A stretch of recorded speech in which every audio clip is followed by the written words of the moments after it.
Well, hello, it is Sunday, November 17th. It's time for another weekly wrap up. Again, that means what I've read, watched, what I've received, what I'm getting rid of, everything from the past week. Everything. I'm sick of making separate videos for all this. So, we're starting off. I watched one movie and read, I believe, 5 books. So, we're going to start off with that. The movie I watched is Class, or the English title is The Class. This is a very bleak Estonian film about bullying. We follow this young man who is kind of new to the school. He used to live out in the country, and he fits in pretty well. There's this one kid in the class that everybody just constantly picks on and beats on, and his hypocrite of a girlfriend. I don't like her. She's like, you really just like let them do that. Like she's like, it's like you just let him throw him in there, like you let him do that. And so we start standing up for him. He decides that this feels a lot better than picking on him, and then he becomes a target too. It is very bleak. On the back it says horrifying experience, and I would agree with that. Everybody on Letterboxd compares this to Elephant, the Gus Van Sant film. And to everybody who does that, I beg of you, watch Zero Day, because it's much better than both these movies. This wasn't a bad movie, it wasn't. It was definitely, I think it did what it set out to do. It was very horrifying. This is a school shooting movie, which I didn't know going in. But if you could read the back, you would probably know that. And if you watched the trailers, you knew that. I think it's kind of known to be one of those. I guessed it though pretty early on when the kid who got bullied was talking to his dad about the guns that they owned, and I was like, oh, I know where this is going. Okay. Yeah, it wasn't bad. But again, I do think it's better than Elephant. But again, Zero Day is right there. Zero Day is right there. Just watch Zero Day. So I did watch this. And then what I read, there's gonna be a whole lot of mass market paperbacks coming up soon. I've got one in here, well, I guess technically 2 that aren't mass market, but my current TBR is like all mass market paperbacks. I'm just taking them from the front and we're going up. But the first book that I read this past week was I did finish up my reread of Misery. And so I've read this a couple times now. I believe this is my 3rd time reading this book. Misery is not one that I read as much as I have read other novels. But this follows writer Paul Sheldon, and he ends up getting a terrific car accident. And lucky for him, the person who rescues him is a nurse. Unlucky for him, she is batshit. And it's very, it's very gory. It's very dark. There's a lot in here that I think I didn't catch when I was a teenager reading this. And I did read it more recently, reread it in the last couple years too.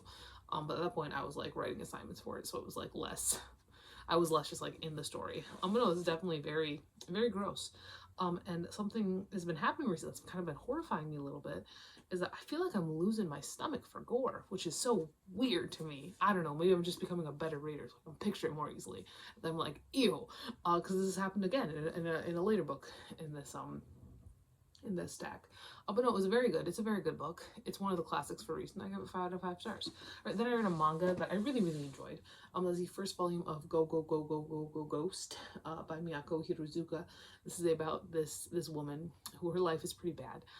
She was recently fired from a job because she had an affair with a higher up, and he had a family, and so she ended up getting fired. And one day, she accidentally almost killed herself, and then her guardian angel, who might be a demon, I don't know yet, shows up and is like, we're gonna curse everybody that's wronged you. And this lady's like, hell yes, we are. You just see the grins on their faces. It's beautiful. Hold on, I forgot about this. My chair. And it's wonderful. It's wonderful. It's great. It was really fun. The art style is fun. This is definitely, it's like an adult manga, not in the fact that it's pornographic in any way. It's an adult manga, I would say, because of the themes being explored, because of like the sort of like late 20s, don't know what you're doing with yourself kind of thing, which I thought was pretty relatable and pretty fun. I did give it 5 out of 5 stars. It was a good time. And I do intend to continue the series, although who knows if that'll actually happen. I don't know. Like, there have been so many series I'm like, yeah, I'll continue that, and then I go through my bookshelves to do like an on-haul, and I'm like, I actually don't really care to. As of this moment, I do intend to continue the series, but we'll see. All right. Next, I read another Stephen King book, and this one, it was for the first time reading this book. There are not very many Stephen King books like that left in the world. I've read most of them, but I did read Gerald's Game for the first time this past week. And Gerald's Game follows this couple, and it's gotten to the point where, and they're like in their 40s, and the husband has been really into handcuffing her. recently, and he handcuffs her to the bed, and they are at their remote cabin in Maine, and he has a heart attack and dies, and she's got to get out. And that's kind of the basic premise of this book. There's more in there, and there's the whole like thing like happened to her during the eclipse years ago. She has like a vision of a Dolores Claiborne in here. There's the Moonlight Man, who I kind of spoiled myself about, which I'm a little bit mad about, but on the other hand, like, I kind of knew. I mean, like, if you've seen, I guarantee you after the movie came out, you saw like clips or videos of this man, and I guarantee, and somebody definitely probably tried to tell you that he was real.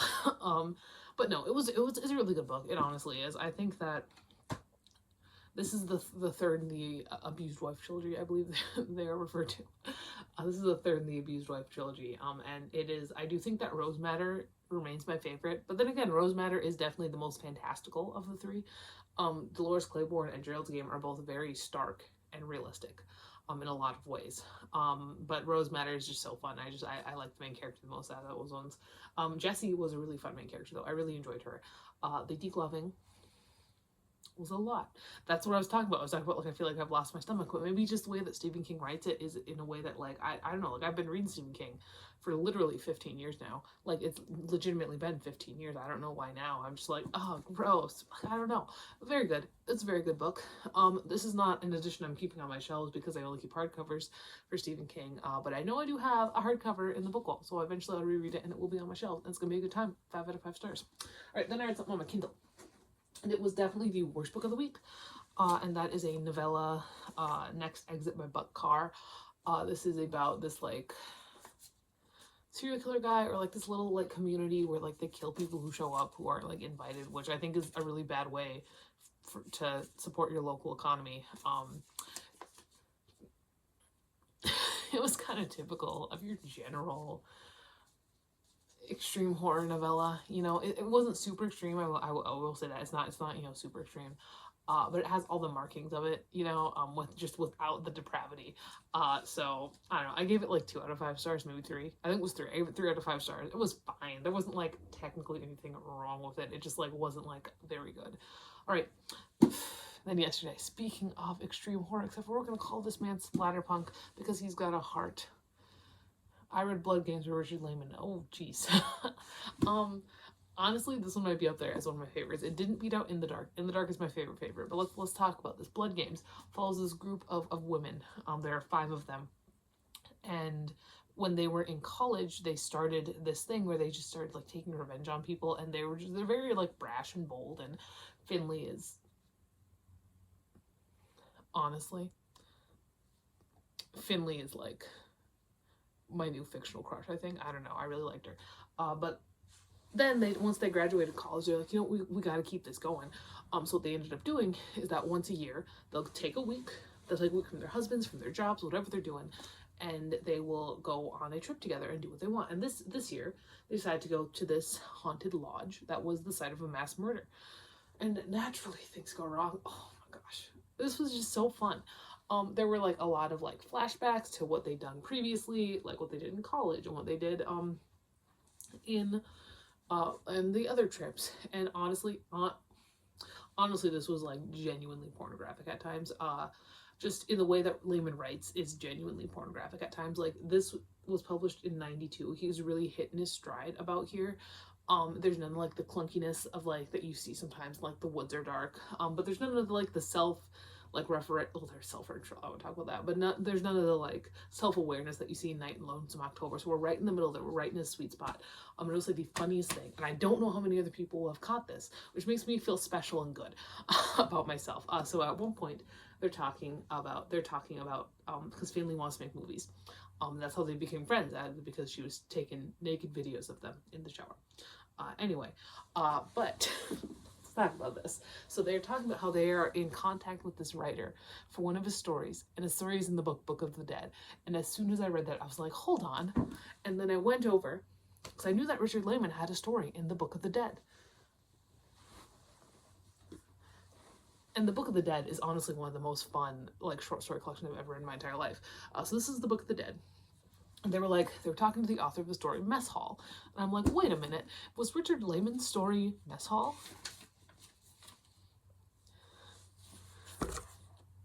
It was. Richard Lehman's story was Mess Hall. And so then, like, I read Mess Hall. And so it was a reference that, like, I got and that I could feel good about myself. He's just given some points to Book of the Dead, which is, again, really good horror short story collection. I love it. But no, that was a really fun, like, self-referential thing. I'm like, Stephen King who? Like, it was wonderful. It was really fun.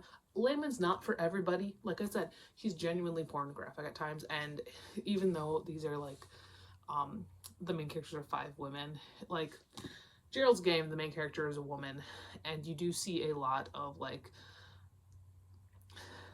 you can tell that Tabitha was a little bit involved in that. This one, I'm not sure if Richard Lehman spoke to a woman when he was writing the entire novel, but it was really fun. It was really fun. And it was just out there, and it was wacky, and it's everything that I love about Lehman. Honestly, this book had everything that I love about Lehman. It's not my favorite. In the Dark still holds that title, but again, this one is up there, and it's a really fun time. So, this is what I read and watched. Now let's get into what I received. So I got my book of the month, and I went to Barnes & Noble. So that is why I got some DVDs too. But we're gonna do books first. First, the book of the month I picked for November was The Teller of Small Fortunes by Julie Leong, which is like a cozy fantasy. I'm vaguely interested in this. If I decide, like, if I like this, then I might try more like cozy fantasy. I'm not sure about the idea of, like, a cozy genre. I don't know why we need to, like, separate it by genre, but I did get this one. It looked fun. I love the cover. Found family situation. Good time. And then it also came with a short story. Again, so it is The Turkey Rumble by Kate Folk this time around. And at Barnes & Noble, I finally got a book that I've been wanting to get forever. I've been wanting this, like, all year. People keep talking about it. They keep hyping it up. It's got a blurb by Stephen Graham Jones on the front, and every time I'm in Barnes & Noble, I look for it. And this is the first time I found it. And that is The Reformatory by Tananarive Due. This kind of reminds me of, like, The Nickel Boys, but with, like, a more horror slant. Like, The Nickel Boys plus, like, what was that book called? It was sitting right over there. I don't know, by Philip Fracassi, that one. That's kind of the vibe I'm getting. I'm so excited. I'm so excited. I've heard so many good things about this. Again, Stephen Graham Jones blurb at the front. And we've got, like, S.A. Cosby, who I know about, but I haven't read anything from. But no, very excited for this one. I did grab a volume of manga, which I always do. I grabbed continue at least one of my series. I was tried to do Cast Heaven, they didn't have the volume I needed. Tried to do Given, didn't have the volume I needed. So eventually I went with Horimiya, which didn't have the volume I needed. So I have volume 2 now. I've watched some of the show, most of the show. I have it on DVD. I will finish it at some point. But it's a very cute little series here. And then this last one, I was looking for a third book because I like to do things in threes, and this last one I was like, I had the Ballad of Songbirds and Snakes in my hands because I haven't read that yet. I was like, maybe this, but I was like, no, this is gonna be really easy to find, like, a thrift store. So I put it down. I was wandering out and I saw these beautiful editions of The Poppy War by R.F. Kuang, and I have read part of The Poppy War. It was one, like, I got it for free on Kindle on one of those days. I read part of it, and then I was, like, feeling bad about reading on Kindle because it was a book that I felt should be read physically, and so I never finished it on Kindle. But I've got, this is so pretty. It's got sprayed edges. It's got illustrated end papers. It is genuinely gorgeous. Like, the front, I mean, the inside flap is not super, you know, fancy, but it's gorgeous. I'm excited to have an actual copy of it, and I'm excited to actually, like, finish it and read it in a way that feels like it gives some what is that, an illustration? Hello? There's illustrations too. It gives a little bit of respect to the novel. All right, and then I did also go and get some DVDs. I got some TV shows and some movies, mostly 3 TV shows, I guess technically 5 movies. So I got the first season of Scrubs, I got the first season of The West Wing, and then I got the second season of Robin Hood BBC. This is a series that I loved as a kid. This is a series I'm trying to kind of figure and get them on DVD because I would love to rewatch them. And then I got Saw 3, which is one that I did not have, which is great. It's one that I didn't have, one that I haven't seen, so that was good. And then I got this like 4 classic horror movie things. It's got Bowery at Midnight, Beast from Haunted Cave, Condemned to Live, and Creature from the Haunted Sea. So it's very exciting. What I'm getting rid of from last week's reading was actually my 2 Stephen Kings. Like I said, I don't collect these in paperback, even though I really do like these editions. You have to pick one. Like Stephen King has 60 books, you have to pick one thing that you're collecting. I collect the hardcovers, so I'm getting rid of these. They're gonna put them on my stack. Eventually there will be a lot of horror paperbacks on eBay. But that is that. That is everything I've read, everything I've received, everything I'm getting rid of for this past week. I will talk to you later, and goodbye.